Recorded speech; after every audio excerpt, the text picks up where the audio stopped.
It's estimated that up to 1 million people live or work illegally in the UK. It's the job of enforcement teams to track those people down and remove them from Britain. Assistant Immigration Officer Adele Partington is part of a team in Glasgow preparing for a raid. It's currently 6:10 in the morning and we're all just getting kitted up, ready to go out and carry out an arrest team visit. It's part of the job, but you always still get a little bit of jitters. It wouldn't be normal if you didn't get any. This morning, the team are about to pay a surprise visit on a flat where they believe illegal immigrants are living. Police vehicle. First visit is to flat 21. Target of the visit is a Pakistani male. The intelligence for this visit suggests that Mr. Shah lives at the target address with 10 or 11 other Pakistani males. Some of the occupants allegedly have counterfeit documentation. The intention today is obviously to search for and arrest Mr. Shah and any other immigration offenders that we come across. Okay? Thank you.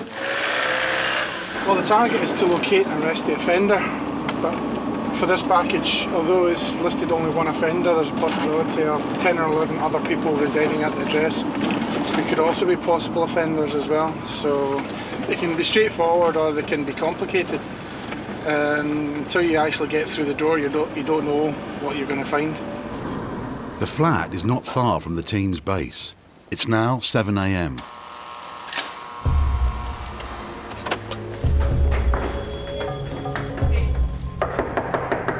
Can you open the door, please? It's immigration, please.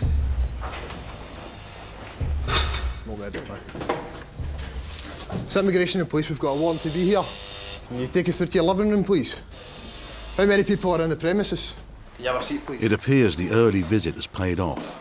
The occupants were still in bed. Okay, so what's your immigration status here? I'm indefinite. Indefinite? Permanent indefinite. Do you have a passport?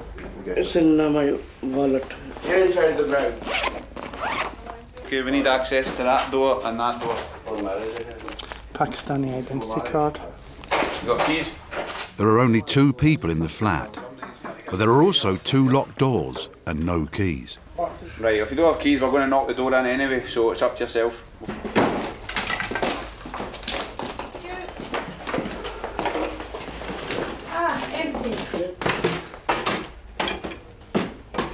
The intelligence that there are 10 people living here seems to be wrong, and the 2 men they've just found are both legal.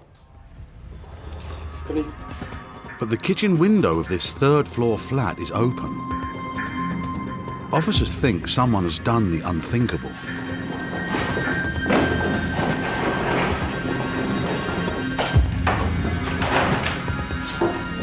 Just had a jumper from the flat and I reckon it's about 50 feet. One of the occupants tried to climb down the drain pipe to escape. He lost his footing. He's managed to struggle to the dustbins at the rear of the building. Did anybody else jump out? It's one guy. One guy. Where is he? Is he hurt? No. No? Where is he? Other side. Other side there. We're on trying to find Dylan Hill just now. I believe he's went over the fence here into the green area. So we're just having a look to try and find him just now. The other man must have kept his grip when he climbed down, and now he's on the run. But his injured friend is losing consciousness. You back my sport. Support your back? Yeah. Ashley Pears has been with the Immigration Service for just over a year. This is her first serious incident. Better? Thank you. Okay. Shahid, come on, speak to me. She tries to keep the man awake until help arrives.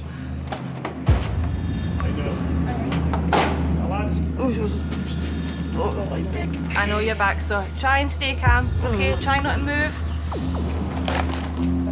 You're okay now. The paramedics quickly decide they must get the man to a hospital. Rescue boards.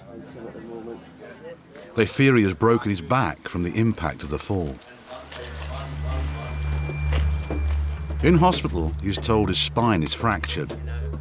When his immigration paperwork is complete, he'll be sent back to Pakistan. The runner remains at large. Just come in there. Take a seat there. Coming up, At Heathrow, the passenger who's not here to work, but is too poor to holiday. It's because I'm poor. I can't help it. I don't have money now. And in Delhi, the financial analyst whose figures don't add up. If you were earning 6 lakhs per year and paying tax, you wouldn't take home 45,000 rupees per month. It's like it's all company technical things. Okay. Actually, I don't know how they do that. Sure. Terminal 3 at Heathrow is the main entry point for travellers from the Middle East, America, Asia and Africa. Officers have stopped a passenger from Johannesburg who's flown in on a tourist visa, but he doesn't have much money, so they suspect he may be here to work. South African gentleman. Mm-hmm. He's a very solidly built South African gentleman. Okay. Put occupation, I think, as bodyguard Right. on his landing card, and he has apparently spent the recent months in South Africa doing a bodyguard training course. He may be looking for that kind of work in the UK. Okay. However, so far he's told us he's coming to visit a cousin. Okay. So that's all we've got so far. Righto. Immigration officer Lisa Lee investigates. Is it Pavia? Pavier? How do you say your name, sir? Pavia. Would you just like to follow me? I'm going to be dealing with you initially today, and then a colleague of mine will be taking over the case. How long is this going to be? As long as it takes, sir. Unfortunately, these things have a habit of taking quite a long time. There's lots of paperwork to do. Something as stupid and simple as this. This is immigration. Yeah. Nothing is stupid with immigration. No. If you'd just like to follow me, we need to take your photograph, okay, because that's standard procedure when we stop anyone. And then we need to place you in the care of our holding facility so that we can come back and talk to you in a more comfortable environment. Just follow me now. You realise, but my point of view of this is... If you have nothing to worry about, then everything will be fine, but we need to establish that before we can do anything else, okay? And the only way we can really do that is by sitting down and having a proper chat with you. All right then, so if you'd just like to follow me. The passenger says he's here to stay with his cousin and help decorate the house. It always arouses suspicion if somebody says they don't have a job and yet they're here on holiday. You kind of think, well, he's not from a wealthy background, he doesn't appear to have lots of savings. In fact, he says he has no savings. He's had to save to pay for his course. You know, it's just, is it credible that somebody with little money would come on a 5-week holiday? And that's what we need to establish. Thanks a lot. While the bodyguard is detained, Officer Lee checks his story. Is that all right? OK. Can you tell me why your cousin's coming to the UK today? The sponsor, the cousin, has just corroborated pretty much what the passengers said. They've got lots of decorating to do in their house. They've been trying to do their house up for 10 months. And he's just coming to help them decorate. Which is odd, but hey, everyone has their way they want to spend their holidays. I understand you wanted to speak to me. The holding room at Heathrow is hardly the best place to start a holiday. It's starting to annoy the bodyguard. I can't tell you. This is seriously for me. Okay, let me just explain. This is unnecessary. If I was a criminal, if I did something wrong whatsoever, fine, do it, but not like this. We're not suggesting for one moment you're a criminal, okay? You are seeking entry to the UK. Our job as immigration officers is to establish whether you qualify for entry, okay? Don't insult my intelligence here. Send me back then. We have to go through due process. I'm this close taking my cigarettes and just out here to have a stupid cigarette. Okay, well... And it's not even the cigarette's problem, it's... Right, well I can't help you with the cigarette thing, because you can't smoke in the airport. So I suggest you just... Basically, nobody's going to stop me taking a cigarette out of the bag now. You will be restrained. I won't be able to, trust me. Okay, if you're making threats, sir, we will call the police, serious. okay? Well, the police will be called and you'll be arrested. Well, at least I'll have a cigarette there. You won't be able to, because you can't smoke in police stations either. So get somebody here right now. Someone is coming to speak to you as quickly as possible. It's more than 5 hours now I'm waiting. Do you what time see that is acceptable? Okay. The only thing you can do, the only thing you can do is wait patiently. It shouldn't take because you and me talking like this is just delaying it. And that will, if that's Controlling immigration isn't just about manning the borders. In 135 countries around the world, British immigration staff vet those who want to travel to Britain. In India, much of this work is done at the British High Commission in Delhi.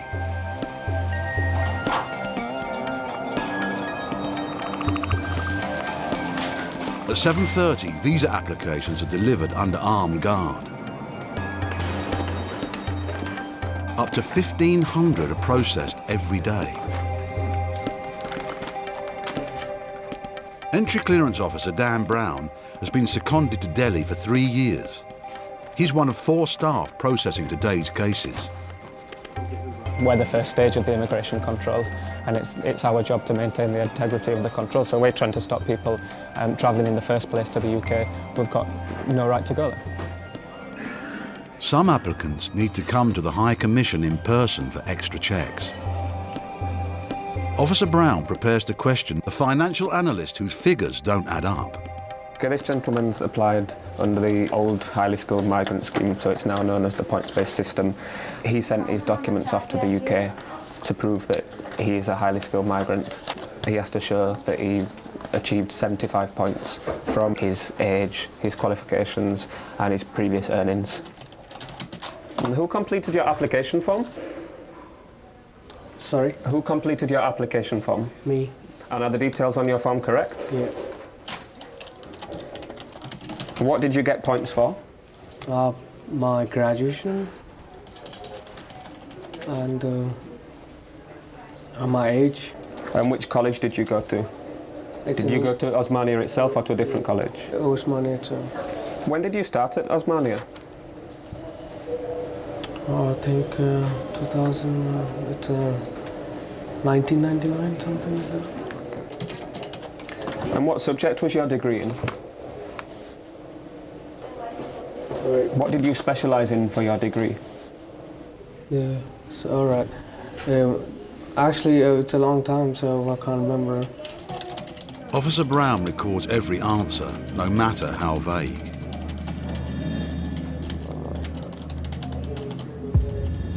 So you can't tell me what speciality you did your degree in? It might be in accounting. It might be. What do you mean might be in accounting? No, I think it's in accounting sector.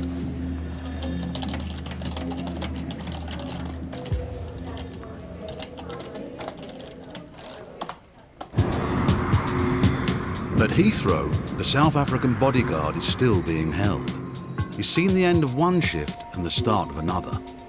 Officer Richard Smith picks up the case. You've not been here before, have you? You've not been out of South Africa before? No. You're coming with very little funds. Is that why, because of those things? Well, these are the things that They look make out us for. think that you're not a genuine visitor. Okay. In my frame of mind, I'm just trying to explain, they should trust me because the innocence of the first time jail, and I'm not here to make or do anything wrong or try to get work. Everything's right there. I understand now what you're saying. Right. That's what they're looking out for. Okay. Have you understood? It's just because I'm poor. I can't help it. I don't have money now. With the interview over, the man won't have to wait much longer for a decision. If your opinion is that we should give him the benefit of the doubt, there are aspects to his circumstances that aren't entirely satisfactory, but on the other hand, there are aspects to his case that are perfectly satisfactory. I get the impression that he, at this moment in time, is not intending to stay and work. We've got your fingerprints on record. We've noted that you intend to go back on whatever it was in May, 18th of May, 17th of May. Okay, you've got a return ticket. Right, okay. So, I'm happy that you're not intending to stay at this point. Don't change your mind within the next few weeks because you are now on record, okay? Obviously, that was my point from the start. Immigration has given him what they call entry with special conditions. If he stays beyond his return flight date, they'll be the first to know.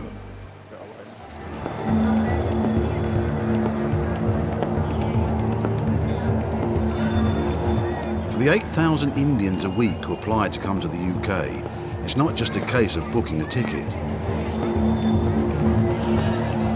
Hopefuls must provide mountains of paperwork to the Visa Application Centre. Today is one of the busiest days of the year with the start of the summer rush.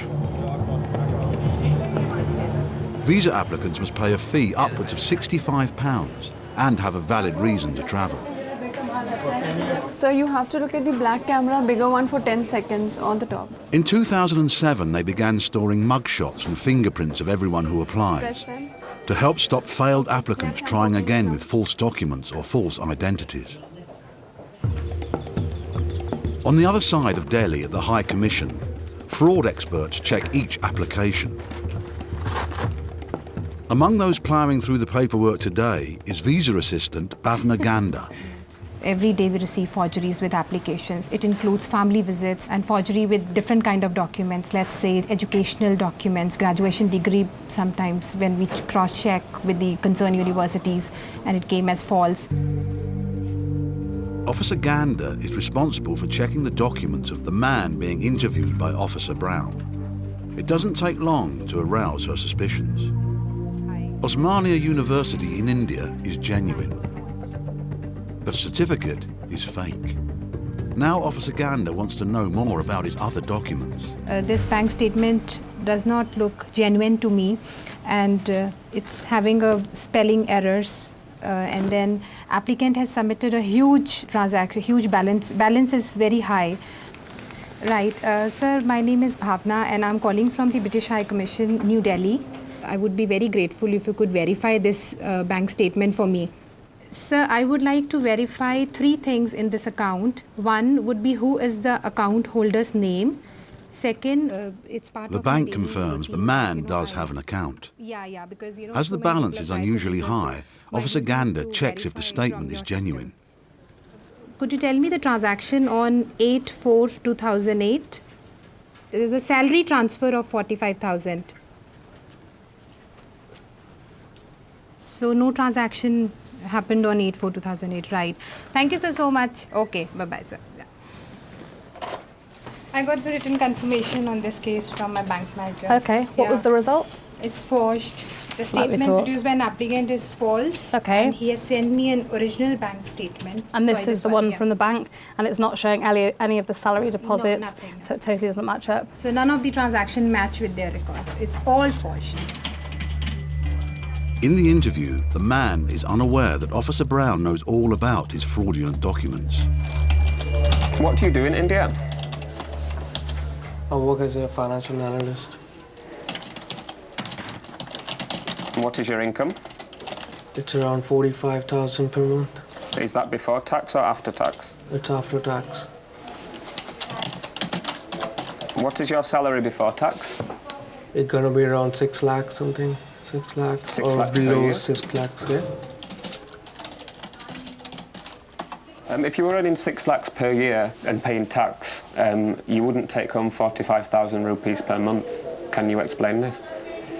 Yeah, actually, that's it's not the the basic coming in. It's like all my overtime and everything. So you don't declare your overtime on your tax returns, is that right? You can say that, but it's like it's all company technical things. I don't know how they do that. Sure.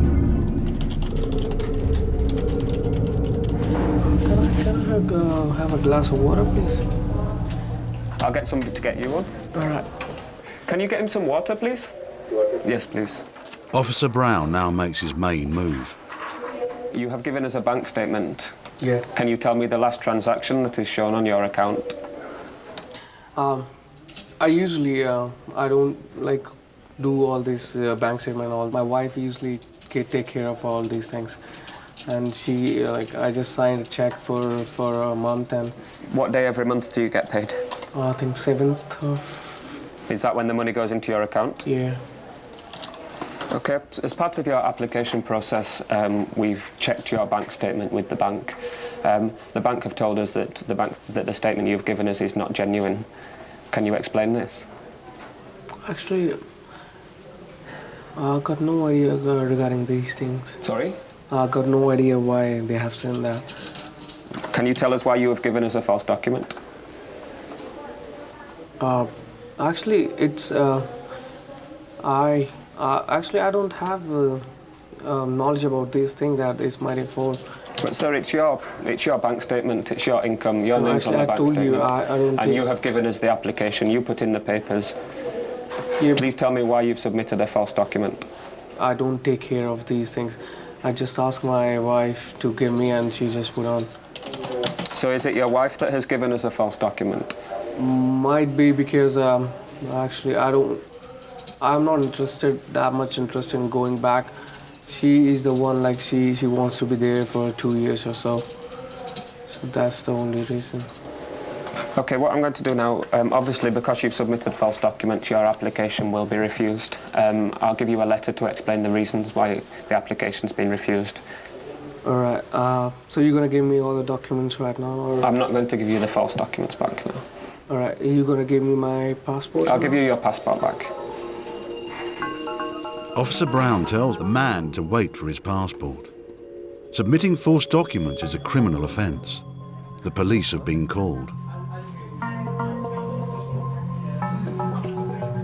The financial analyst formulates a plan. He'll make for the exit. But the door from the British High Commission back into the streets of Delhi is locked.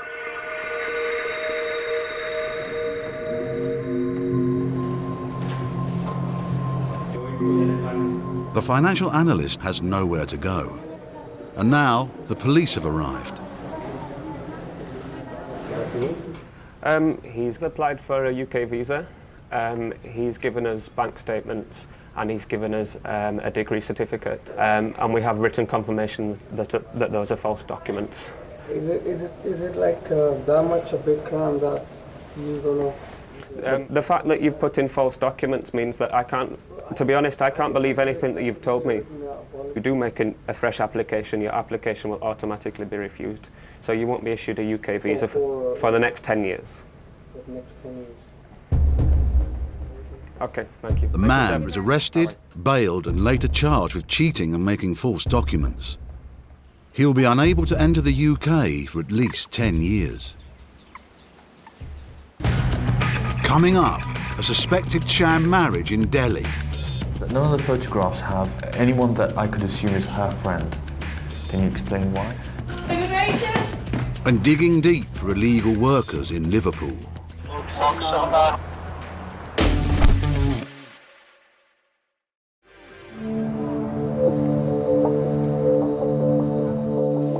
Immigration officer Sean Flaherty and his enforcement team are planning to raid an Indian restaurant in Liverpool.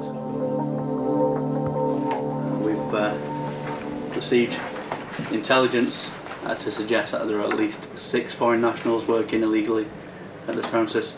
Our intention is to carry out an enforcement visit to the property to search for and arrest all immigration offenders and establish the immigration status of all those present. Illegal working is going on most high streets. It's virtual slavery. They're paid well below the minimum wage. They shouldn't be working, they shouldn't be in the UK. The team has been keeping an eye on the restaurant. Now they're ready to pounce. Immigration, can you stop what you're doing, please? Put everything down. Stop what you're doing, please. Put the knife down, please, sir. An employer can be fined up to £10,000 for every illegal worker they hire.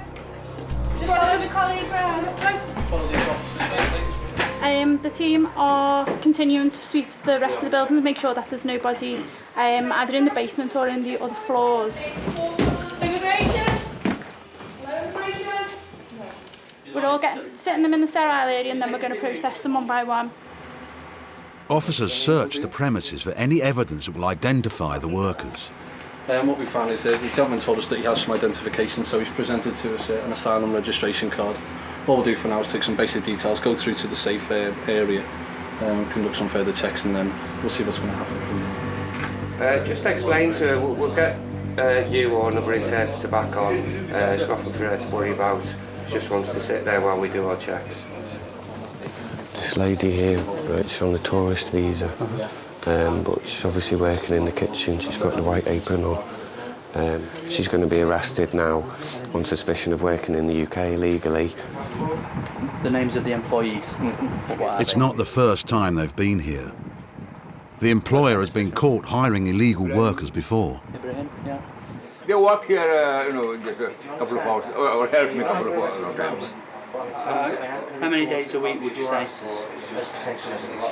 About twice, 2 or 3 nights. 2 to 3 nights a week? Yeah. I will be speaking to you shortly about the status of your employees, okay, and your business.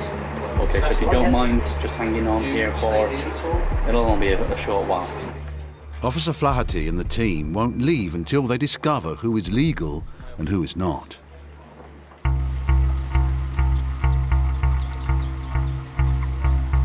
At the British High Commission in Delhi, Officer Hassan Siddiqui is with a man he believes may have entered a sham marriage to get a UK visa. Jaswin Singh recently entered Britain illegally. That's when he met a British woman. Back in India, the couple have tied the knot. Now he wants UK residency. Do you have any evidence of living together?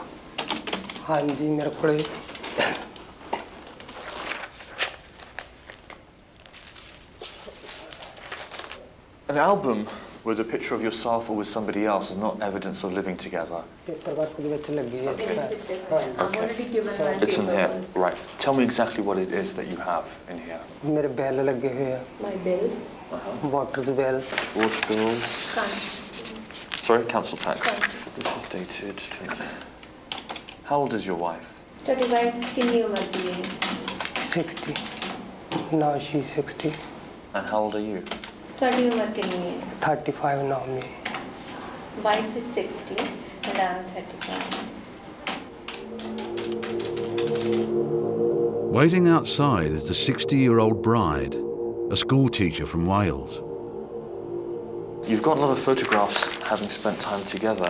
Do you take these photographs for the benefit of this interview?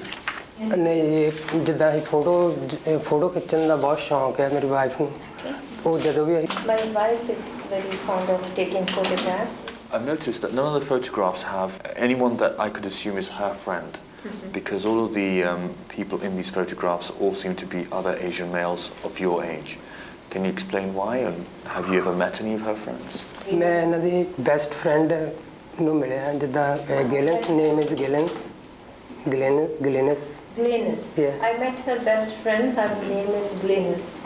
Why have you chosen to marry somebody who is slightly older than yourself and has 2 grown-up children, who I'm assuming doesn't speak Punjabi, and I've noticed that your level of English is relatively basic.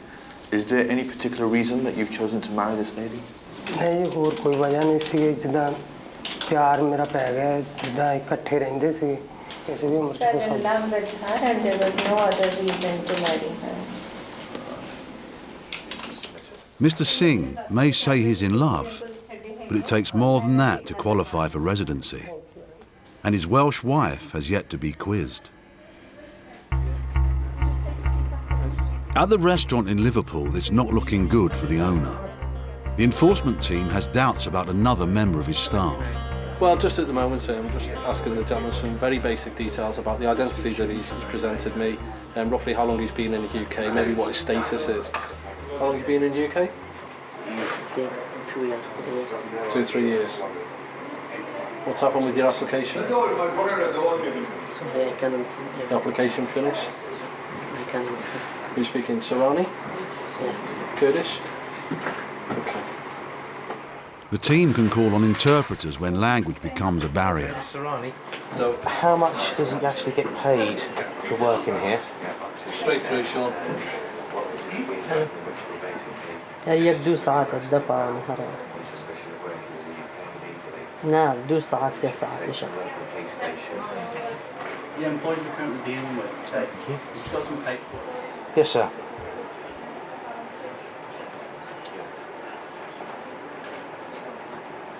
£10 per day. Can you ask him what documentation he showed his employer that he was allowed to work? Yeah. Hello. That's fine with that. No. The owner pays no tax or national insurance for this worker and gives him only a fraction of the minimum wage. We check the fingerprints. Do you want to come with me? Years, and then if it goes back as a different I'm just going to check your fingerprints, okay? If you had The them team taken wants to before. find out the worker's status in the My UK. finger. No, this one. They scan his fingerprints and send them for analysis to a national database. The results will come back in minutes. Left one. Do you have any evidence that they have right to work in the UK? I asked them for their insurance number and all these things. Right. I'm just going to give you a quick search around your headdress, okay? The lady, Faheen Anjum, she was found working in the kitchen. She only came today. We're not working on such. She was in the kitchen. She was in the kitchen, but she doesn't work here. She was wearing an apron in the kitchen. In the kitchen, she may be just trying to make some nana for person or something like that. I don't know. For who? Maybe I was not here, so I cannot answer the question. So she wasn't working. She may have been making naans. The fingerprint results confirm the worker is from Iraq and is here illegally. Ismail, listen, I know you're upset me, okay? This is going to have to be done, okay? Ismail, I'm arresting you on suspicion of working illegally in the UK, okay? You're not obliged to say anything which you wish to do so, but it may harm your defence if you don't mention when questioned something which you later on in court. Anything you do say may be given in evidence. Okay, Ismail? For your safety of mind, okay, you look a bit upset, I'm going to place you in cuffs. Do you want to put your hands out in front for me? Put your hands out in front. Thank you. Good night. No, mate. It's okay. At the end of the day, he's led them to this. He's employed them illegally. He's put us in a position now where we've got to arrest him and put him in a police cell. This is a real cost of illegal working. People in tears, whether it's illegal people like this or legal people who sometimes the businesses go to the wall because some individuals undercut them by thousands. You know, it all ends in tears to somebody.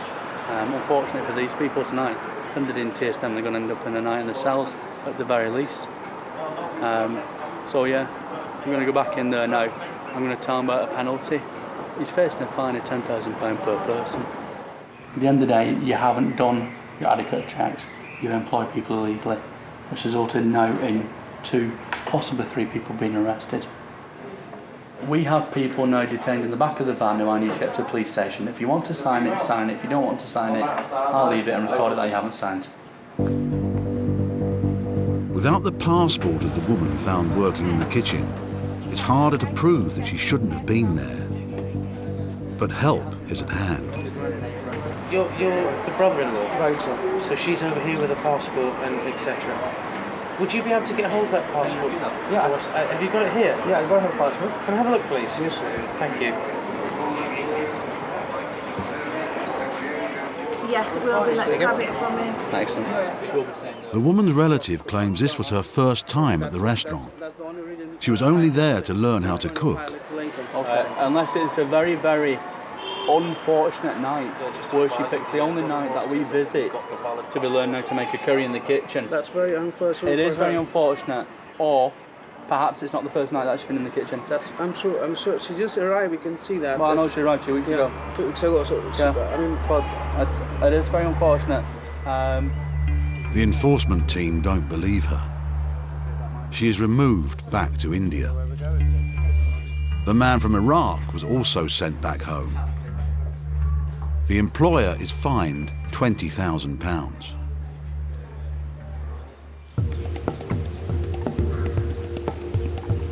In Delhi, it's the turn of the Welsh bride to be interviewed.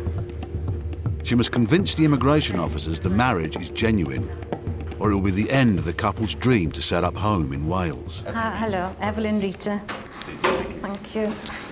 How are you? You all right? Everything good? Okay, I'm nervous. Yeah, understandably. Everybody who sits on that side of the chair always is.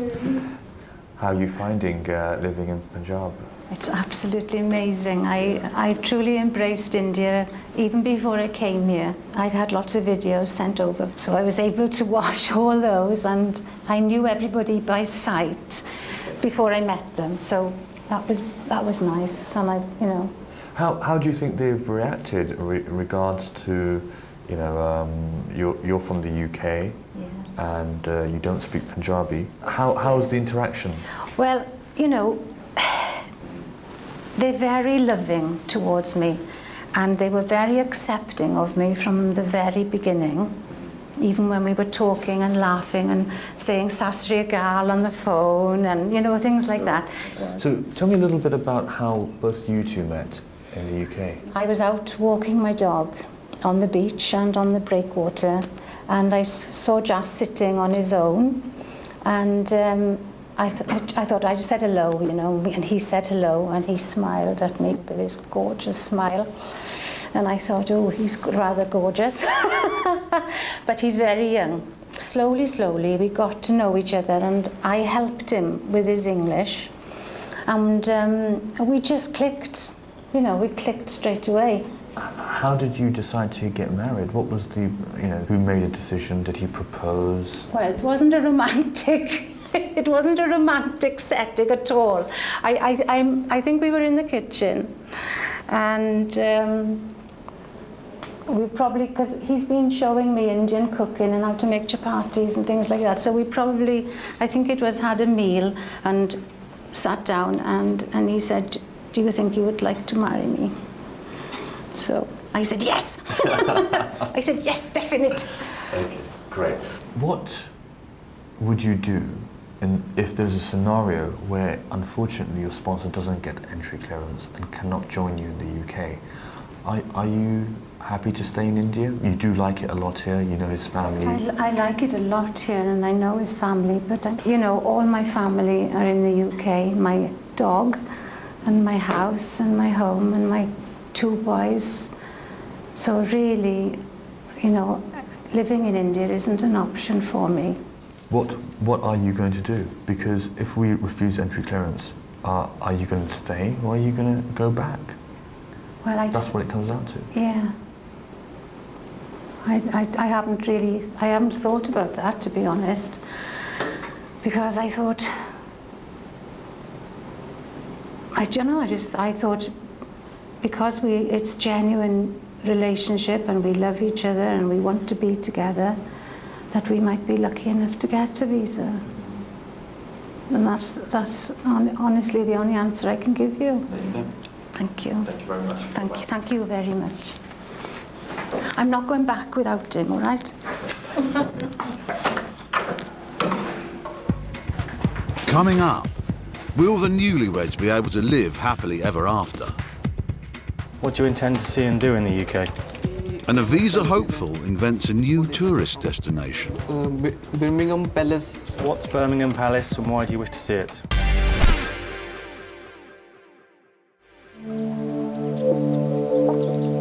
The immigration team in Delhi process up to 1,500 visa applications every day. Officer John Spence is a key member of the team.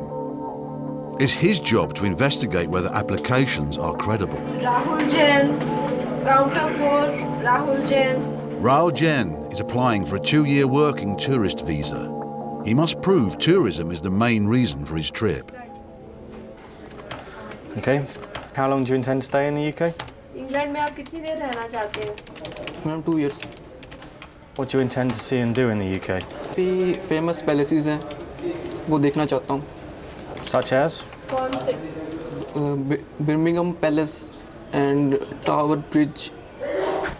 Okay. What's Birmingham Palace and why do you wish to see it? बहुत famous है वहाँ पे, तभी मैं देखना चाहता हूँ. It belongs to the old kings and it is worth seeing and I want to see it. So, why can you only name me 2 places that you wish to see in the UK? One of which is not the correct name, and one of which you can't describe to me what it is. Officer Spence types up every answer to provide a record of the evidence. When I go on holiday, I know exactly what I want to see. If I came to India, I'd say I want to see the Taj Mahal, I'd say I want to see the Golden Temple. Why can't you tell me what you want to see in the UK? Madam वो बात ठीक है, मगर जो सी London जो England city है वो सबसे ज़्यादा फेमस है. England is very famous and there are many places to see there. Okay, you've been offered a job. Doing what? और मुझे किचन असिस्टेंट की जॉब दी है उन्होंने ताकि मैं अपना घूमने फिरने का खर्चा अफोर्ड कर सकूं. You know, for the job of an assistant so that I can cover my expenses. Officer Spence has heard enough to make a decision. I'm not satisfied that you want to enter the UK for a working holiday as you have claimed, or that you plan to leave the UK at the end of your stay. The only thing you have managed to plan is a part-time job, and that suggests for me that it is your intention to take full-time employment rather than to go to the UK for tourism.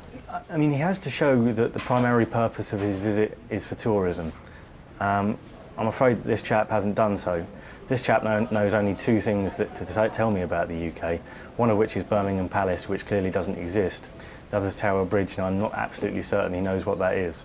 My suspicion, frankly, is that this chap is going to go there to the UK to work for 2 years at a markedly reduced rate than employing the same person in the UK would cost his sponsor.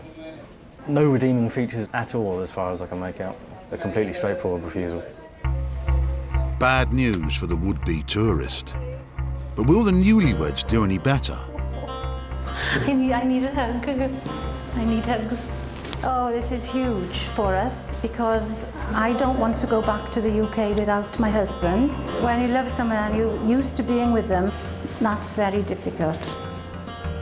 It's not easy for Officer Siddiqui either. He consults his boss, Alex White. Do you have any concerns about the relationship at all? Well, there is a significant age difference, and you know, it's open to, well, you know, interpretation here, but I cannot, from the immigration rules, say that this is not a genuine marriage, and I can't. Satisfied the relationship subsists? Well, I can be as satisfied as I can be on paper, and from the interview, I can't really say what's inside someone's heart. I do realise it's a bit of a sensitive area and it is subject to exploitation, but given the information you've given me, I think we're going to have to issue the visa. Okay, let's do that. I'll go and tell them right now. All right, thanks. Bye.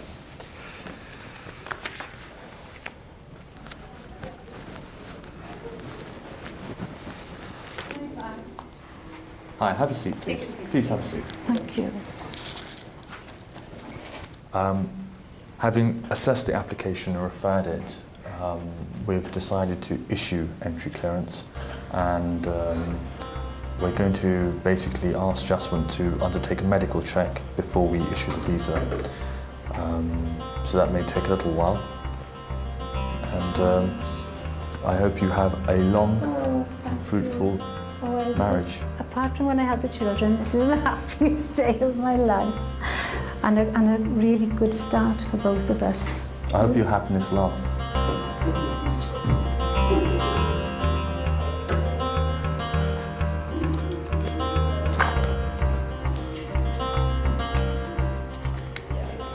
So how do you feel? Very excited and happy and just so thankful, and that they believed us and our story is 100% true, and now we can do all the things that we planned to do, can't we? Yeah. We're going to teach Jas to drive in the UK and study and learn more English. Well, it just means everything. It's our future, and I know we'll have a good future together. Jaswin and his wife are now back in the UK, living together in Wales.